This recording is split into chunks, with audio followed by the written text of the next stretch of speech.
You keep on trying to sell this holiday that you guys are going on for your birthday. So you're having a romantic weekend away. You're taking Keeshia, like, wedding shopping for you to locations. The poor thing is working, basically. I have booked us in, Keeshia, for a food tasting afternoon.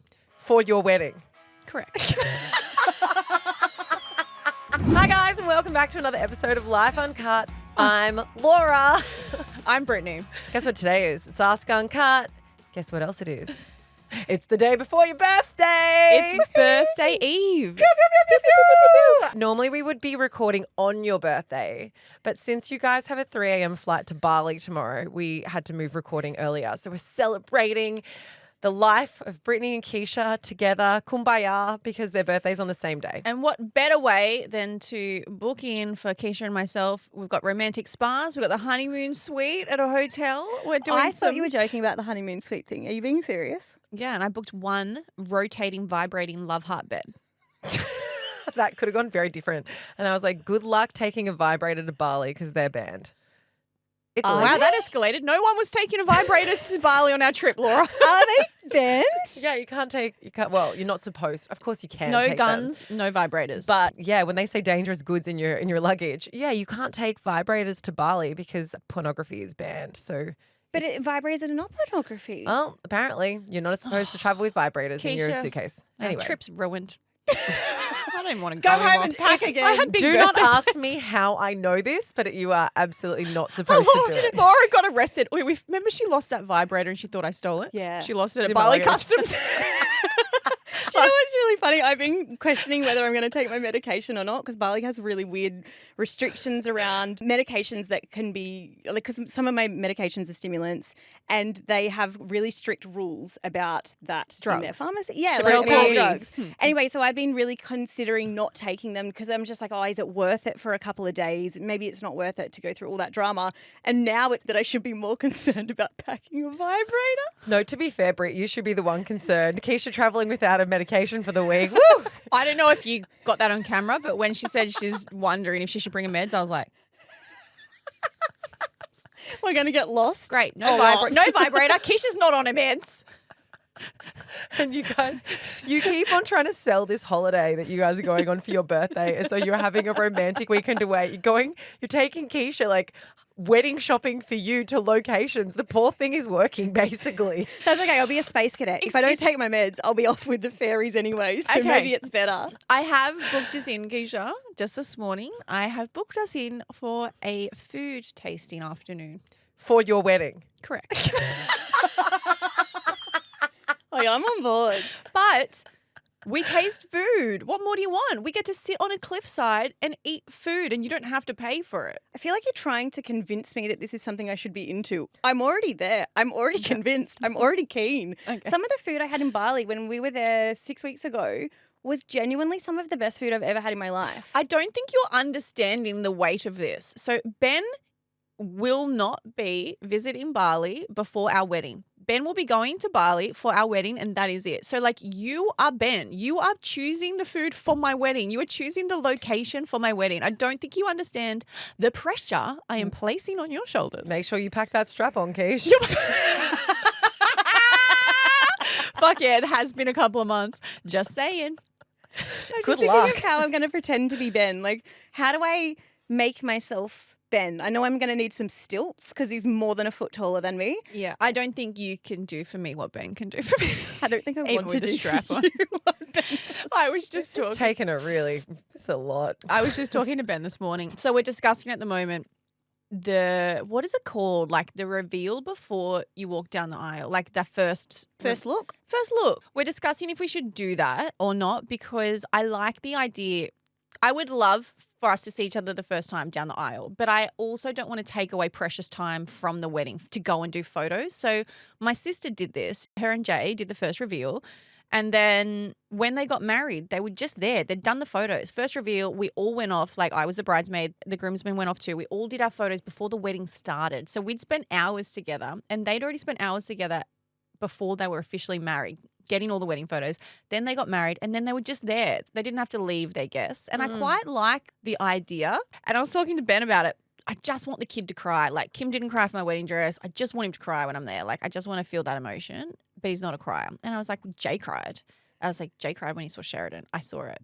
And then Jay was like, I'm not going to cry again when you come down the aisle, just so you know, like, I've done it. Sheridan was like, okay, whatever, fine. Down the aisle, he was a blubbery mess. So I was telling Ben so that he would feel the emotion. So that he would feel the pressure, you mean? Yeah, and so this morning, You better fucking cry for me, Ben. If you don't cry, I'm leaving. I'm doing it like you did on The Bachelor. You know how you guys have told me that to film the final scene of The Bachelor, you actually have to do that walk quite a few times because they've got to get the camera angles and then they've got to get the drone shots. Britt's going to do that if Ben doesn't cry.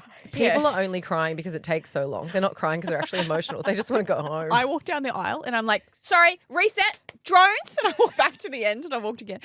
No, I said to Ben this morning, because the last week or two when I've been thinking about the wedding, because we've been talking about planning, I've been imagining the wedding how I want it, because that's the whole point, right? My brain is my mood board because I don't put a mood board out in the world.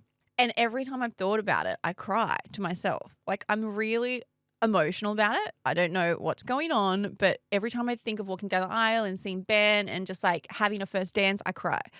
And I did it again this morning to Ben. I was like, oh, I just cry every time I think about it. I was like, do you? He's like, that's really sweet, but that's not going to be reciprocated. And I was like, what? At least he's managing expectations. He's so honest. And I was like, what do you mean? He's like, no way I'm crying thinking about it. And I was like, okay, but let's just stop this conversation here. I was like, save your tears. Let's not talk about it, but you better fucking cry at the end of the night. You're like, it's making me mad. I'm now mad. I'm mad at you. No. We should fight about this. Cry more. Anyway, so that's what we're doing, Keeshia. No pressure, but you are choosing my wedding because Ben can't. Should I have like a spreadsheet? Like, Keeshia, you're not going to be on your medication as if you're going to use a spreadsheet. I use I'll take it all. We'll take it all. Keisha's like, I've got it all up here. I absolutely don't. I just picture unagi. I don't. Salmon skin heel. Salmon skin. Is that what they say on Friends? Something like Sushi that. or something? Yeah, something like that. I want to go back to what you said about the intermission between the, you know, if people don't do the whole first look thing. You know, when they go off to do photos, have you guys been in the position where that photo shoot time length has just been far too long? Yes. Yes. And you're like, what are we doing here? I remember being like, I have small talked to my limit before the reception has even started, because I've been to weddings where like I didn't really know anyone else other than the people who were getting married. And I remember one of them, the intermission time was nearly 4 hours. And I was like, I can't do much longer of this. Laura's was good. Yeah, because yours was at the same place. Yeah, we all watched you do your photos. We all sat up on our throne and watched down into the vineyard and watched you get your romantic photos, like the whole wedding venue. It was, but it wasn't very long. It was only half an hour. So like, and it actually was kind of like a good amount of time, because you've had this really intense moment where you've said your vows to each other and it was really beautiful. And then it was just a moment to just be together and like have a little chat and a conversation and like a laugh about what had just happened without having to do like all the talk with your family and your friends and everything. It was just like half an hour to decompress. I actually quite liked it. It was like we got to watch a live showing of The Notebook. That's how I felt. We all sort of sat there with our drinks and popcorn and just watched the romanticness coming down the vineyard. Except that I was just in long grass with a cow in the background. Was there a cow? It was a cow. Just fucking.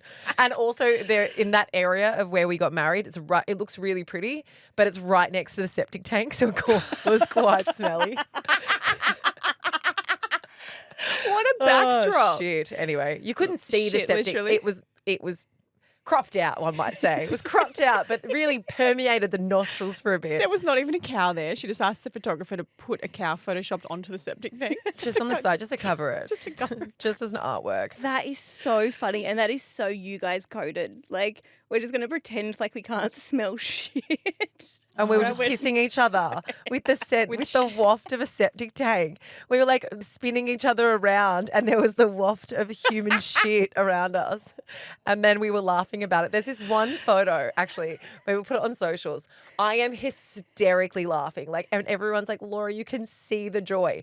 But I'm pissing myself about the fact that we can smell shit whilst having our wedding photos. That's what I was laughing at. I'm going to post it again. It's so funny. That's such a great What a peek behind the curtain, guys. Yeah, that's such a great like reality, like a throwback to reality moment. If only people, if you have a photo with a septic tank in it that wasn't cropped out, please put it in. It's so funny.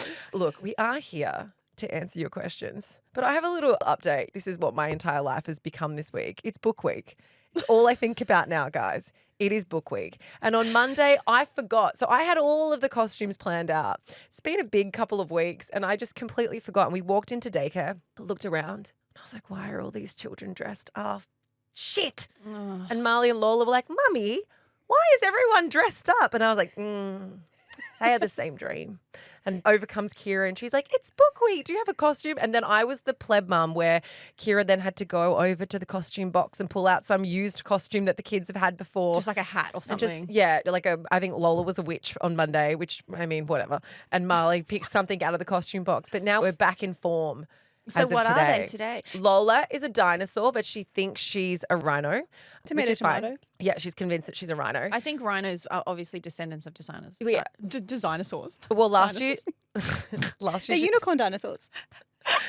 last year she was a penguin and she thought she was a cat. So like we've really kind of like scaled up, at least in size. We're getting there. And Marley is a princess, which just perfectly emulates their personalities. Like Lola is chaos and Is a Marley rhino. is a princess. The end. So yeah, that's where I'm at in my life. I feel like we could get, let's make a mental note. I feel like we could get a grab of the last 3 years of Laura saying, guys, I forgot book week. She's like, every year. single year. I just want to clarify. You need 10 costumes for the week. Is it every day? We upcycle. So Marley's going to be Yeah. a dinosaur tomorrow. She'll be a rhinoceros tomorrow. And Lola's going as a Recycle, princess. reuse. And then We a just unicorn. swap them around. Yeah. That's actually insane. But But it's- if you think 10 costumes, that is too much on a parent. Thank you. In these financial times? And that is the conversation I want to be having because it should be book day. But book week is just insanity. No, or book week, but commit to your character All week. every day. Like this, let's teach them about consistency and commitment. And showing up. You And want to be a rhino? sustainability. You're going to stay a rhino. You think a rhino turns to a butterfly overnight? No. I'm sorry, you're not going from a rhino to a princess. You are a rhino and you will stay a rhino. Although there is the whole story of Shrek. That is Shrek. the Also, story. caterpillar Did into she? butterfly. That does Yeah. happen overnight. No, that's teaching them the wrong That's things. why you don't like make your kid go as the hungry caterpillar because that's 2 costumes right there. Oh yeah, they've got to commit. No, but I do think it genuinely, in all seriousness, it's too much. Like, and I'm saying that in preparation of one day me being a parent. My kid is going as the same thing all week. I say this in solidarity because I posted yesterday on my socials and the amount of mums who sent me photos of the absolute hack job costumes that they had to do the night before. Like this one woman had just put a sheet over her kid and cut eyelids out. Like, Perfect. yeah, Casper. Another person had like coloured in with a Sharpie spots on a white t-shirt. They'd gone to spot the dog. Like, genius. I am going to ask my mum to find this photo, and if she does, I'll put it on Instagram. But it's my favorite book week costume ever. Mum dressed me as a Gumnut baby. Now, if you know Gumnut babies, they're naked Dress with a leaf. With a wear- leaf. I was baby Eve. I was like baby Eve. What she did was get crepe paper. You know the really thin. The stuff that if you put water on it, it Melts, basically yeah. disintegrates. I was this tiny child. She wrapped around us as a boob tube and then stapled it at the side. I was early days sewn into my costume, and then she wrapped it around us as a skirt. And then we had a beanie, and she just went to the garden, got so many leaves, and she stapled the leaves on, and she stapled the leaves onto the hat. And that was me, a baby Eve. Gumnut Nikki, baby. that is It's the genius. level of effort that I aspire to when it comes to book week. It's very sustainable. And the only thing I object to in that is the crepe paper situation. I feel like you should have had undergarments. on. I need to. And another one was a Hawaiian. It was the same. Actually, when I think about it, it was quite problematic. I just had like little coconut boobs on. It was a different time, guys. It was 30 years ago. It was a different time. But I wore a hula skirt. And I had a flower coconut boob. Oh my God. I love you, Mum. My mum's the best. Oh, I feel like shit. I've shat on my mum this week. I shit on her with love. Like, Stop shitting on your mum. I love my mum so much, and she had 4 kids very close together, and she did a wonderful job. Mate, it's why she was like, crepe paper and gumnut leaves is all I've got. They're not even gumnut leaves. I bet you they're just leaves off a bush. She just put glue on me. She goes, "Go roll in the gun." Just like rolling She's the like, leaves. you're the Gruffalo now, Brett. All right. Let's get into vibes and unsubscribes. I'm going to kick it off. This is a very, I don't want to say it's basic because it's not basic. It has changed my life. Not really, but I quite like it. Look, MCoBeauty. We have over the years worked with MCoBeauty on and off. This is not a paid sponsorship though. I recently was at my mum's house and I thought, God, Mum, your skin looks good.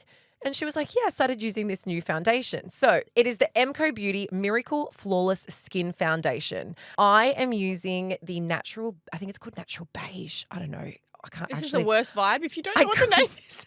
I don't remember the colour, but you know Well, you what? match your Oh, skin. It doesn't matter the colour. No, because it's quite tricky to match your skin because you buy it from like Woolworths or Chemist Warehouse and it comes in a pack. So you can't open. You know how sometimes they have testers at most places? I actually have been on the MCoBeauty Yeah. website. They have that thing where if you have an existing foundation that's in your right colour. You enter it and it matches. Yeah, Adore Beauty has the same thing. You put it in on the website and it will tell you what colour you should be in their versions of foundation. Oh, that's very smart. helpful. Dupey dupe. Okay, so the one I'm using is Natural Beige. And I use lots of different MCo products, but this, it's only $35. I bought like 5 tubes and have handed them out like confetti. It is one of the best foundations I've used in so long. So $35 for a great foundation that you can pick up from Chemist Warehouse. I was Also, like, little tip, they have them on 40% off sales at Woolworths and Chemist Warehouse quite regularly. there you go. I want to add something to Also this. not sponsored. I've just purchased it when It's- it's on sale. It's surprisingly excellent. Yeah. Like, I don't like things that look full coverage where you look matte and you look like you've got a lot of makeup on, but it's really, really hard to find something that sits in that middle ground that isn't and doesn't go oily really quickly. So this is, it's so good. Great. $35. Great vibe. Love it. 40% off on discounts. Can't beat it. My vibe for this week, it's almost an extension of one that I made a couple of weeks ago. So there's a podcast umbrella. It is called The Rest Is, and there's all these different ones. This one in particular has been approved by video producer Jono, who is our go-to political guy. This one is called The Rest Is Politics US. So this is brought up in our Facebook discussion group through the week. It's essentially a spin-off. So there's The Rest Is, the one I recommended a couple of weeks ago was entertainment. That's a UK one. There is The Rest Is Politics UK. And then this is kind of like an extra arm of the brand. We're just right? working through every single arm of The Rest Is. I didn't Yeah. know we were so interested in American politics here. Well, I Oh, actually I read am. an article a couple of weeks ago. Apparently, political podcasts have had an upturn of something like 56% because this is an election year for the UK, America, and I think we have one coming up soon as well. So there's a lot of talk about politics in the pop culture space as well. Okay, so this one is hosted by a woman named Caddy Kay. She's a British-Swiss journalist and broadcaster. And the other guy is named Anthony Scaramucci. Now, he was a former White House Director of Communications. So he actually worked within that organisation when President Trump was elected. so he knows his stuff. Yeah, he's been on the inside. The most recent episode they did was titled, Why Did Kamala Harris Sideline Josh Shapiro as her VP pick? Is Trump setting the stage to reject another loss in November? What does it mean to be a Republican today? And the last part of that was what I actually found the most interesting. So Anthony is a Republican and has been for his whole life, but he doesn't agree with Trump. And so I thought it was kind of interesting to get an insight into why he had those more conservative perspectives, but he didn't agree with a lot of the things that Trump stands for.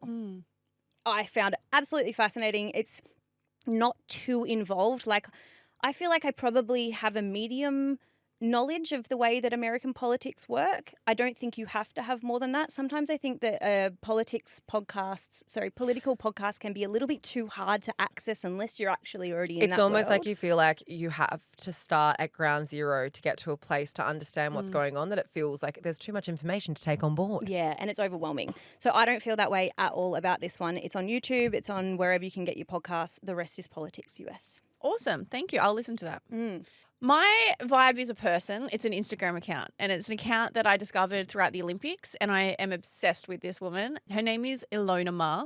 She's an American rugby union Olympian, so she's a gold medalist, and she was a breakout star of the Olympics. She is very, very muscular and fit, and she's a hard hitter. If you can YouTube or Google her, like her highlight reel of her hits, like she is a beast on the rugby field.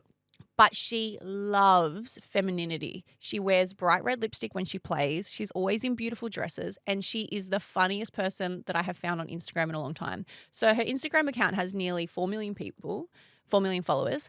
And she just posts piss takes, but she posts a lot of stuff that's really like encouraging women to embrace their femininity and regardless of what they look like. You know, like people are always trolling her, which is really nasty, for like wearing lipstick and dresses when she's so big and fit and muscular. And she doesn't fit the mold that people might typecast her as. She doesn't fit exactly the mold that we as a society put on people. Her Instagram is just her name. It is Ilona Maher, ILONA.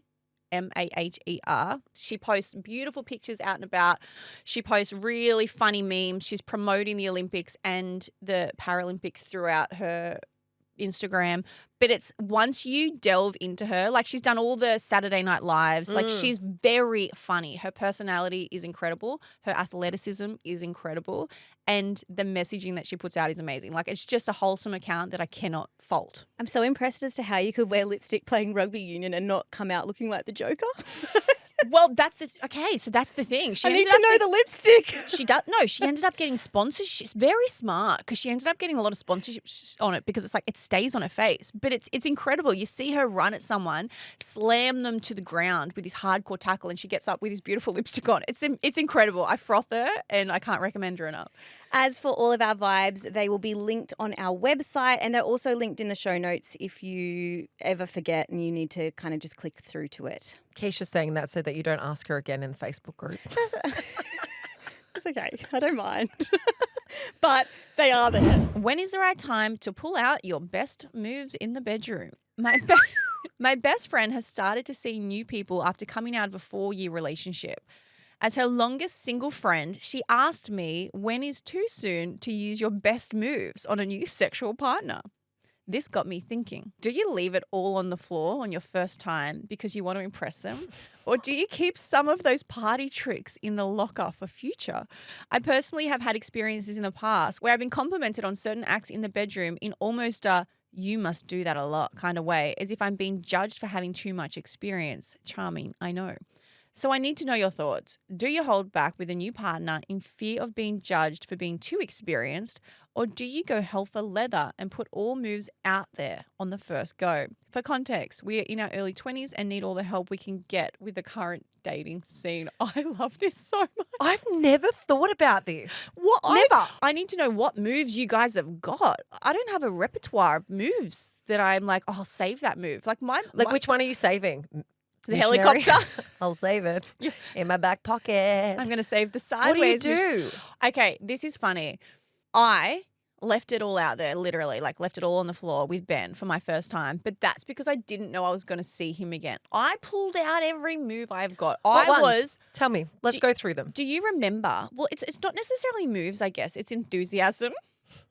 And I gave a 10 out of 10 performance, everybody. And willingness to try new things. I don't know if you guys remember, but when I had hooked up with Ben, I had literally said the next day, quote, when I was like banged this guy, it was like Hollywood movie sex. I don't know if you remember that night. I was like, it was like a scene. I don't particularly remember the night, no, Britt, but I wasn't there. I think you put it in my package where you know, when you guys made that little video for me when I got engaged of talking about Ben, Cute. I'm pretty sure that's where I remembered it. It was like a movie. And that was because we were both just thinking like, let's put it all out there and make this amazing. Like picking up around the waist, slamming against the walls, and then you do the spin 180 to the other wall, and then like you move down and you throw on the bed and you drag across. And stop hitting the microphone. Sorry, I'm so passionate because I haven't had sex in ages. It was so incredible, but that's because we didn't think we'd seen each other again. If I was going to see him again, I probably wouldn't go so hard so quickly. Like I would probably like breadcrumb into it. I don't think there's an answer to this. I don't think you should be overthinking it like I'm only going to put 20% of my moves out there. I've never kind of given this that much strategy, I guess. I've always just been like, I'm either enthusiastic about it or I'm not as enthusiastic about it. I don't think I've ever really thought about withholding moves with a strategy for them to not think that I'm skilled at it and that I all of a sudden just like stumbled across something. What's your move? You've got to have one. One that's like, I'm going to lock this down. Sideways missionary. She just rolls onto a side. She goes from 180 I wake up.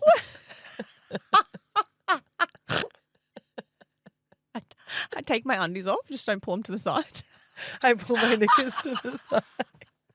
Might get a nip out, but not the bra off. You know, you just flap them out at the top of the bra. I take my t-shirt off.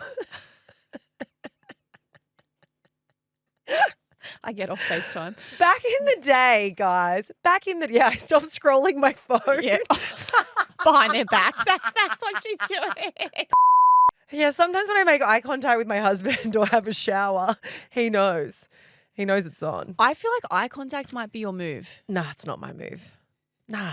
It's the easiest move I can think of. Matt enjoys eye contact. Whatever. It's like, 50-50. Eye contact, no eye contact doesn't bother me. It's different now that we have been in a very long-term relationship. So I'm casting my mind back to the dating times of my life. Take us back. If I was enthusiastic about a guy, then I would just do all the things. I wouldn't What's all the wait. things? You know what all the things are. I don't. I need you to tell me what your things I were. would do the front, back, and sides. God damn it! I would do all the things. It's not a haircut, Oh Laura. no, I remember Laura got her armpit out when it was time to show them she I was would getting- let him fuck behind my knee, whatever he needed. She got the knee out or any other crack. No, but genuinely, I think if I really liked a guy and I was enthusiastic about it, I wasn't trying to withhold moves for fear of them thinking that I was too skilled in the bedroom. Let's be real, guys. After that conversation, no one's worried about that. But genuinely, I mean, when you say that there's been times where you've done things and guys have turned around and said, oh, you must be very skilled at XYZ. I understand why that might make you feel a little bit like, oh, I wish he hadn't said that. But also fucking wear it with pride. Who cares? You did a good job. Like, and maybe that's his insecurity showing or him trying to mine for how many people you've been with. That stuff is absolutely irrelevant. I know that sex is like a thing that you can get better at, but I do think that some people probably have a bit more of a natural aptitude for it than other people do as well. Like some people kind of get it and some people have to work harder to get it. It's Like just ballroom dancing. And also, you might do something to some guy who he's like, wow, that was amazing. That whatever your best move was phenomenal. You might pull out your best move with another person and it is not what they like. It is not what they want. So your best move is dependent on the person that you're with. If somebody is judging you because they think you have too much sexual experience, that's on them. Like Fuck 'em off. that is Oh, literally. Yeah, fuck him and then fuck him off. We've always given that advice. No. But that is 100% on them. Like if anyone is judging you on how many times you've had sex, whether it's too little or too much, they're not the kind of people you want to be dating anyway. That's what I truly think. And I can guarantee you that they've probably done the same or more, but they're not judging themselves. So this is my question. Have you ever, because like when you've been in a long-term relationship, you very quickly know what it is that your partner enjoys that can get them from A to B as efficiently as possible. If efficiency is what you're after. Laura speaking from experience. But have you ever been in a situation where what your ex-partner liked versus what your now partner likes, or maybe they're both exes, but it was different. So you're like trying all the moves out that worked really efficiently in the past. And then you're like, oh, okay, I figured out actually XYZ works on him better than ABC in this occasion. But I think that's normal. Totally. There's no two people are cut from the same cloth. And I, from my experience, think that it has been startlingly evident to me when I have started dating guys who have come out of long-term relationships because they have done things that I'm like, oh, clearly that's what your ex-girlfriend enjoyed, but that is doing nothing for me. And it's almost like a re-education. So Do you think that your ex is still going around trying to sleep with people's knees? Genuinely, do you reckon he's like, what worked for Laura? Do you reckon he's still slipping it in? Imagine if there are other people out there that are victims of the knee. 100%. I think he enjoys it. I think That's his move. That's his I move. said, I used to think God, this has got no context. It's going to be so confusing for new listeners. My ex-boyfriend from a very long time ago used to enjoy having sex with the back of my knee. I was flattered at the time because I thought he wanted to have sex with all of me. And then I realized actually it's a kink that he has. It is by far one of my favorite pieces of information that has ever come out of this podcast in 5 years is that piece of information. If you came to the live show, you would be well across this story. But anyway, yeah, it's a kink for him. So I'm sure that whoever else he's with, he fucks their underarms as well. I don't know. Like Jono's looking so confused and is asking for like, yes, Like Jono, this, use Jono. your imagination Yeah, from like it goes behind. in there. To answer your question, do I think that you need to withhold moves in order to breadcrumb them? I absolutely don't. I think base whatever you're doing in the bedroom off how enthusiastic you feel about that person and how much you want to do those things. Because I also think that there are some moves that you might have that you don't want to do with everyone, that you don't feel comfortable with doing with everyone. And rather than looking at sex as a way of, okay, how can I perform the best that I can perform for that person? Think about it as in like, how am I enjoying this? And what am I getting out of this? And is this making me feel good as well, rather than it just being about how you can perform for that other person that's in the bedroom? I think the hardest thing in a relationship, or no, not even a relationship, the hardest thing to do in intimacy, whether it's a brand new partner, like the first time, early days, long term, is to completely let yourself go and be in that moment, especially as women. Like, we're so conditioned to exactly what you're doing, want to please. You're overthinking to like, what do they want? What are they liking? What do I look like right now? Do they think I'm sexy? Do I have a role here? Do I look good from this angle? Like, it's so hard to turn off and just enjoy the moment. And I think that's what you need to do here. I think you're overthinking. If you are worrying now in advance of what moves you should bring into the bedroom and perform, you're going to be thinking about them nonstop in there. Yeah. My best advice is to enjoy it. Sex is amazing, especially if it's with someone new that you're discovering. Just be in there and roll with it. If you are overthinking it, it's probably not going to be good. If you're thinking, okay, 4 more pumps and I'm going to flip, then I'm going to go to the handstand, like that's going to take away from you being in that moment. Yeah, it's so true. And also just that idea of like, and I know obviously everyone wants to have the validation that the other person enjoyed the sex. Like, that's not something that I think you should totally discredit. Of course, like everyone, you want to know that you've done a good job for the person that you're having sex with in the same way that you want them to have done a good job for you. Yeah. Right? But I think trying to think through, okay, well, did I bring out my best moves? Did I perform well enough for them? Did I satisfy them enough? I would stop worrying about that and just do the things that make you feel good in that moment. You guys had such a brilliant conversation about this exact topic with Tara O. It was last June. I've just searched the name of it. I'll link it in the show notes. It was called Sex Isn't a Stage Show, So Drop the Act, Talking Better Sex with Tara O. And this is exactly what you guys spoke about. You spoke about this kind of like deep desire to want to feel, like, especially if you like them, you know, you want them to think that the sex with you was good, because then you think your chances of dating them are going to be better. And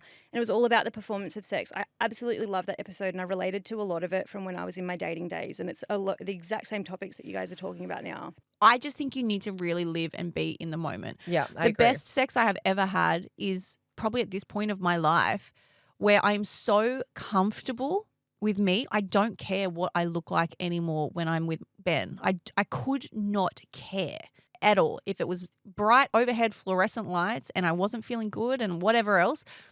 But I just am comfortable and love my partner, and there's nothing better that comes from it. And it's really hard. I don't say that lightly, especially when you've started dating someone. It's really hard to do that because that takes time to get to for a lot of people. It does. And I think it, in a way, sort of comes with age as well. You get more confident with yourself and you realize things don't mean as much. And I don't want to be an ageist, but when you're in your early 20s, like you said you're in your early 20s and you need help. My biggest piece of advice is whoever you are with, are not seeing, thinking, or worrying about the things in that moment that you are worrying about or that you think that they are worrying about. All right, question number 2. Oh, I have some feelings about this one. My husband's best friend, he was the best man at our wedding, and his long-term wife got a divorce due to him cheating. The wife was completely devastated. They had started trying for a baby, and it came as a total shock to everyone. The husband, less than 2 months on, finds himself a new girlfriend and gets her pregnant. They have only a few weeks ago had the baby.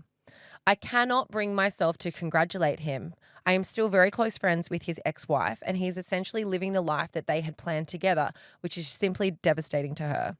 My husband is very close friends with him, though, despite his actions, but I feel he is not the person that we thought he was. Am I rude and selfish for not congratulating him on his baby's arrival? And should I just suck it up for my husband's sake? That's really hard. For me, that's a bit of a, there's 2 parts to this question. One, you do not have to message him to congratulate him at all. Like, if he's your husband friend, that's fine. He's not your friend. He did the wrong thing by your best friend. He obviously isn't the person you thought he was because he cheated and then had a baby 2 months later. Yeah. But the other part of this is, if they are still really good friends, I wonder, are you in situations where you're all together all the time? Because if for the next 20 years he's going to be a part of your life, you probably need to find a way to be a little bit amicable.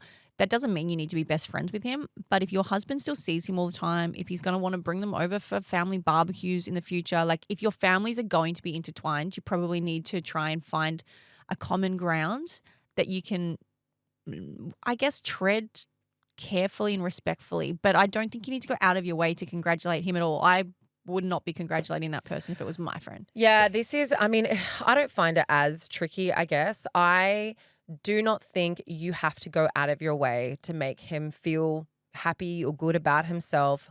I don't think you have to celebrate the arrival of his baby. You absolutely cannot, create a situation where that child feels as though growing up as though that they're this, awful burden. That's a horrible thing. But cheating has long-stemming impacts on a lot of people, not just the two people that are in that relationship. I think a lot of people will relate to this. If you have had friends where cheating has happened in their relationship, it does change the way that you feel a little bit about that person, even if they do repair the relationship. And there can be so much empathy, there can be so much grace for the complexities around why it happens. But especially if in this instance, your very good friend, the ex-wife, the relationship dissolved, and then all the things that she wanted in her life, he now has with another woman, this sense of she's not okay. And so you feel as though you have to almost take a side in this. I don't think that I would be as amicable as what your husband probably wants you to be, just to make it smooth over and for it to all be better. I don't think I would be reaching out and saying congratulations. I think for me, I would feel as though, well, I've been put in this incredibly challenging situation and I want to do the right thing by one of my closest friends. And so I'm just going to not say or do anything. That doesn't mean that in time you won't have a relationship with him, you won't be friends with his now partner. But when you look at this time frame, he met her 2 months before and now they have a baby. It's only been a couple of weeks. That's 11 months. That's still a very short period of time for a whole lot of healing that was expected to take place. And I think, unfortunately, you're just not there yet. So give yourself grace, give yourself time. You're being a good friend to the person that's important to you, and he created this damage. So he needs to be a big fucking boy and deal with the consequences that his relationships and his friendships have been altered by his actions. This is so loosely related, but it's the only thing I can think of. But I had a girlfriend who cheated on her partner. They had no kids, nothing like that. And my partner at the time didn't like it. Was like, I'm not about this. I don't like her. I don't want anything to do with it. I don't like her anymore. I had to have a conversation with him where I said, I understand it, but I need you to be amicable. She's my friend. She did the wrong thing. She knows that. And it was different because there was no marriage and no kids. I totally understand that. But I'm just putting myself in this position. I actually went to my partner and was like, it'd be great if you could move past that and we could all just, because she's important to me, she knows she did the wrong thing, if we could all just get along. And he did that for me because I asked him. So in a way, I understand why your husband's like, he's going to be in my life. It's just going to make it easier if we can find a commonality, like a common ground. But you don't have to go above and beyond. The thing is, though, there's a difference between being amicable and going out of your way to be and to do the things that a friend would do, i.e. sending the congratulations, sending those small moments of actively reigniting the friendship. Being amicable just means that you're completely fine when they're in your space and you're not going to create an issue. But I don't think that there's an expectation that you need to maintain a friendship with someone who you don't want to maintain a friendship with. The other thing that I think sometimes in these situations that we want to be aware of, when you say he's not the person I thought he was, he absolutely wasn't behaving the way that you thought he was behaving in his relationship. So he had something wasn't congruent there. But I do sometimes think, and maybe this is just my own thoughts and insecurities, because I would feel similar if this was Matt's best friend and he wanted to maintain an identical relationship to what he had prior. But I think it might hold a mirror up a little bit for me, and it might make me feel insecure that my husband was wanting to maintain a really close friendship with someone whose morals allowed them to be unfaithful. Because I think, being faithful, as in monogamous in our relationship, is so important. And so if Matt's best friend wasn't that, I would be like, okay, well, what do you guys talk about when you hang out? How did you not know this? Like, what is your kind of, and I don't think that that's the right way. I'm just saying that maybe that would be my bias. Maybe that would creep into my thoughts and my subconscious and my insecurities. Yeah, but I think I disagree with that because I think people can be a really good friend to someone and a shit partner. I don't think they're the same thing. Somebody could cheat on someone and be a fuckwit to their partner, husband or wife, but still be an amazing friend to someone else. Like the two, I don't think are interchangeable. Obviously, the morals might not align, but being a bad partner doesn't always mean you're a bad friend. I know, but I guess what I mean by that is, for example, if you were having an affair on Ben and I found out about it, or you were telling me about it, or whatever that looked like, something in me would ask the question why. Like, what is going on in your life, Britt, that makes you want to do that? Like, what is happening?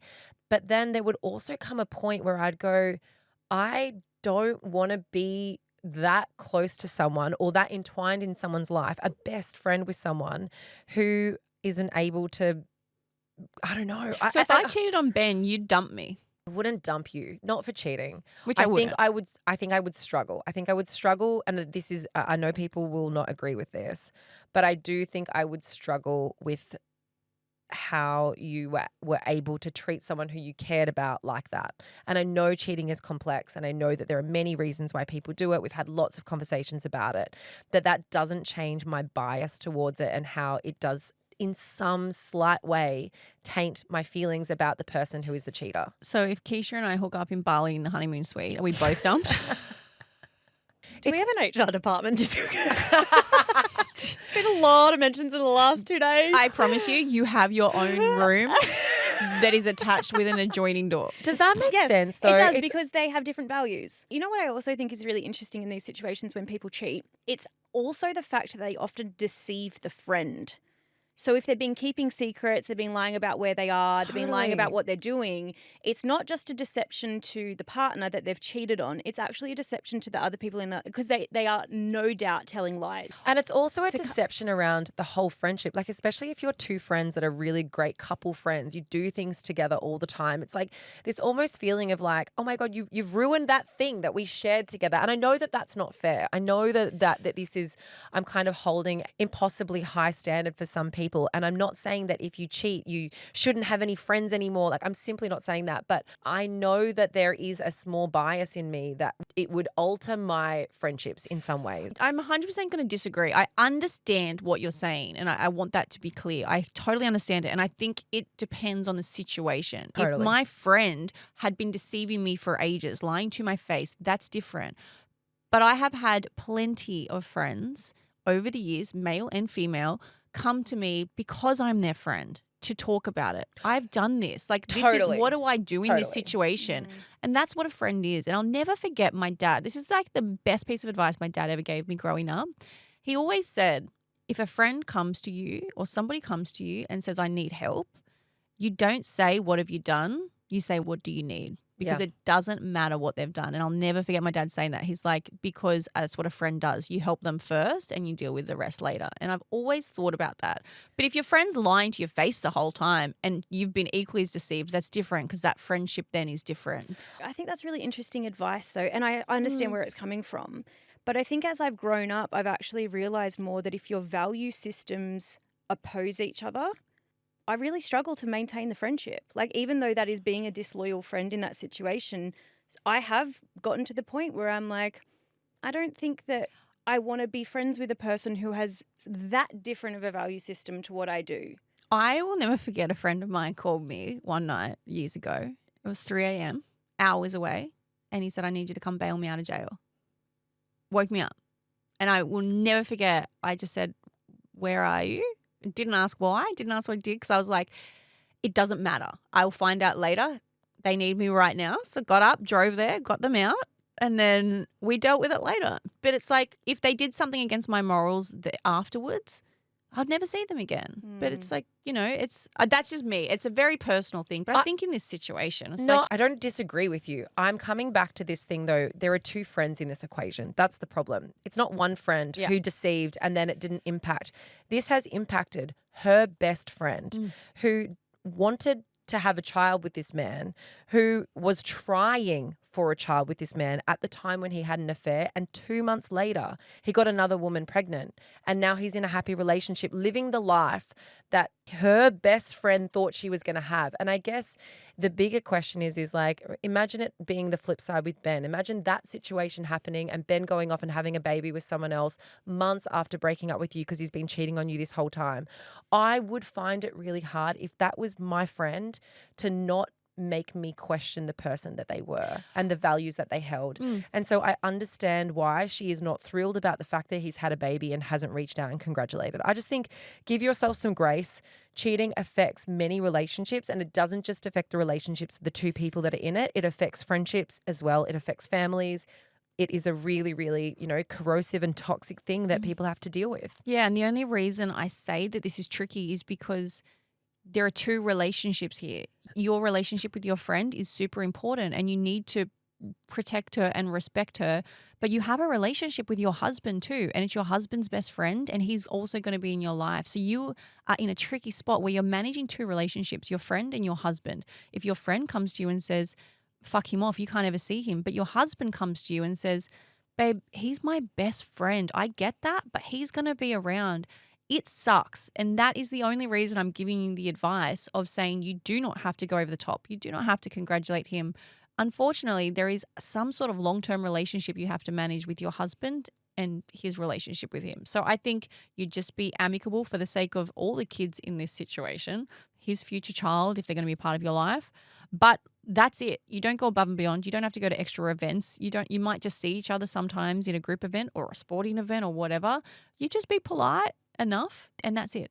Yeah. And I think explain it to your friend too, because there's got to be a part where she understands that you're going to see him. And maybe you just say that, look, it's unavoidable for me to completely not see him because of my situation, but I want you to know that I'm team you and I'm just doing the bare minimum I need to. The reality is, though, at the end of the day, that will affect the relationship because once upon a time, the three of you were best friends and your feelings have changed and your husband can go on having a great relationship with him, but it will not be the same. No. When he comes over for dinners, he's going to know that you don't want him there. Like I don't think he comes change. for dinner. Yeah, that's what I mean. So the relationships change then. Yeah, of course. So like the thing is, you're not the one who changed that relationship. So you don't need to feel guilty about the fact that you're also dealing with the fallout from this.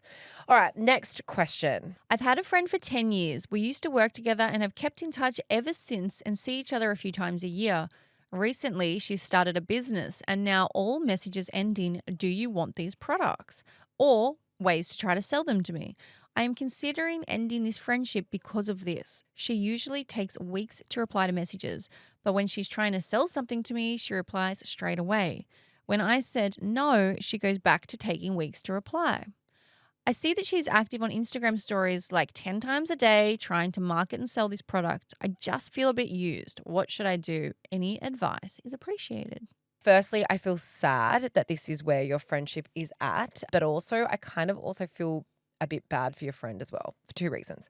Firstly, one, you shouldn't be friends with people who you feel as though your friendship is not a priority and you feel like you're being marketed to or you're a commodity for them, a way of making an income.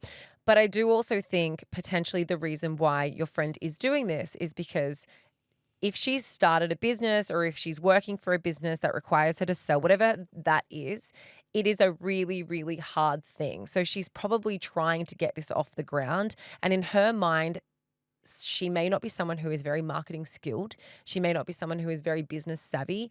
And this is how she feels she's able to sort of grow her network.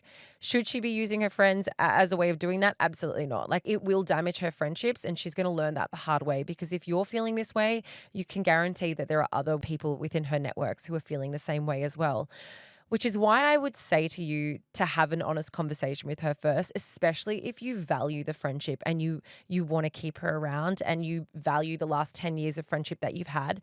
Because I think the behavior changes. She may not be aware of how much it's an abuse of the friendship, if that makes sense, and how used you're feeling as a commercial commodity, I guess. Yeah, I think the same thing. I don't think there's many responses to this. I think you just need to say, if you don't, just say it's skincare. We don't know what it is, but just say it's skincare.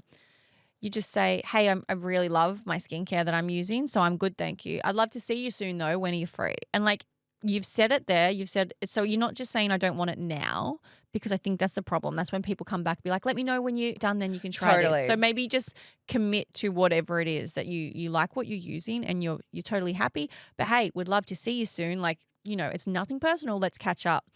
And then hopefully they stop trying to sell you the product and hopefully you catch up and the friendship continues. There's a part of me that totally understands why she's trying to sell to you. Like, it is a business. It's really tough times. Like, I have so many friends trying to make ends meet in so many different ways, like really creative ways. And I do always try to support that in whatever it is, even if I'm just supporting it at the start and then maybe it's not long term in terms of like, I mean, I can't think of anything similar to this, but it's like, I'm not going to go and sign up to something for the next 20 years because I want to support them if I don't believe in the product or need it, or, you know, because everyone is trying to make ends meet. Yeah. But I understand why she's doing it too, because people have families or mortgages to pay and bills to pay, and they're trying to sell. If they sell to one person, then maybe that person recommends a product by word of mouth. Like, word of mouth is the most powerful marketing, I think. The easy answer to this question, like my instant knee-jerk reaction is to be like, you shouldn't be friends with people who make you feel as though they don't value your friendship, and she's obviously taking you for granted. And I know that that's such an easy place to go to, and that may be the case, and the friendship may go by the wayside. But I also know that we have been sold this almost like fantasy on social media, on Instagram, that anyone can start a business, and that when you start a business, it's going to, you know, start to grow and you'll be able to be self-sufficient. It is so fucking hard. Mm-hmm. It is so hard. And in those initial years or months or whatever it is, and for some people, it's all they are able to achieve, is that the people who are your customer base are your friends. And sometimes that line can become super, super blurry and super kind of, I guess, like, if she doesn't have good self-awareness or self-boundaries, she may not realize how she's making you feel. And if you're not verbalizing how you feel, then she doesn't realize she's done anything wrong. The only thing I want to kind of, I guess, maybe give you a bit of grace with, in terms of like, give her a bit of grace, because it's something that I know I struggled with some of my friends early on when I was, you know, very much in the thick of Tony May, even now with Life Uncut and social media and all of that shit. Some of my closest friends who I might take too long to get back to because I'm so busy with work and with the kids, they would look at my social media and go, but you were online, but you were posting on Tony May. My social media is very much my work. And so I don't see that as being like, oh, I'm connecting with all of these other people. It is a business for me. As much as it's something that I enjoy doing, it is also very, very much a business, especially Tony May. And my friends now, because I've been able to have those honest conversations with them, they don't, at least I think, my very close friends don't look at me online and go, oh, well, she's online, but then she didn't reply to me, because they know that I have to do this in order to make an income and move my business and all that sort of stuff. So the lines do get very, very blurred. And I think the only way to overcome this is having good communication. And once you've done that, then you can assess, okay, well, does she put effort into this friendship? Is the friendship of value to me? Has it been, you know, the season, the reason, the lifetime? Has the season passed of this friendship? But you're not going to know that unless you sit down and actually kind of figure out with her or talk to her about how you're feeling. The other thing is, I think as you get older, there's a really blurry line, and we blur it. But if I'm being completely honest, friendships are a priority, but I will guarantee you paying bills are more of a priority. So sometimes things get forgotten. Replying to people gets forgotten. Friendships get forgotten. Not forgotten, but like you replying saying, let's catch up for a drink next week. She probably wants to, and I'm guilty of this too, but work will always be a priority to people over a friendship. And well, she's like, I got to sell some skincare first to pay for the drink. But it actually is that. And I don't want people to take that the wrong way. But if you are in a position where you are prioritizing friendships over your work, fucking good on you. But that means you are in a wonderful position in your life to not have to worry about selling things, making money, the money coming in to pay for that social life. And it's nothing personal, but people right now are going to prioritize their work because it is more important, and that is not a bad thing. But you cannot deny that your life revolves around work, because we have to survive. People need to pay their bills and put a roof over their kids' head and dress their kids and get them to school, and that unfortunately is only done by making money in any way that you can. Yeah, and I know that there will be a lot of people who listen to this and be like, no, this friendship is being abused, which it may It could be. be. It absolutely may be. And I don't want to discredit that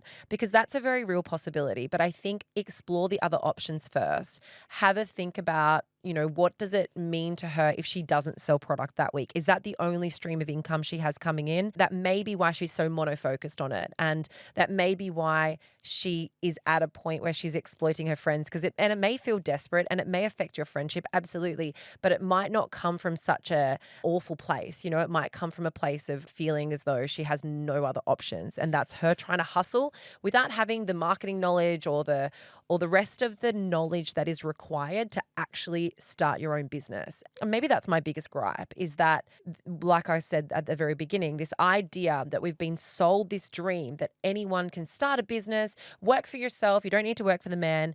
And that is a beautiful dream. But in order to do that, you also have to have the other skills that go along with it as to how to create an audience base, how to market to an extensive network that moves beyond your friendship circle, how to grow that network. What does that look like? And that is so hard, and it is such a specific skill set that requires a lot of different types of education, not just around I'm passionate about this product and I want to sell a product. Yeah, and the only reason I've spent so much time breaking down this side of it is because to me, the other side's obvious. We've told you 1,000 times, you don't have to be friends with someone you don't want to or that's not serving you. So I don't want to spend a lot of time on that. I just think there was another side to this question that may be overlooked by a lot of people. Absolutely. Well, that, my loves, is it from us, guys. If you have any questions for Ask Uncut, slide on into the DMs at Life Uncut Podcast. Give us some saucy ones too. Yeah, we love the sexy questions. Yeah. Even if, it results in me talking about missionary sex, you guys know the drill. Tell your mum, tell your dad, tell your dog, tell your friends and share the love because we love love.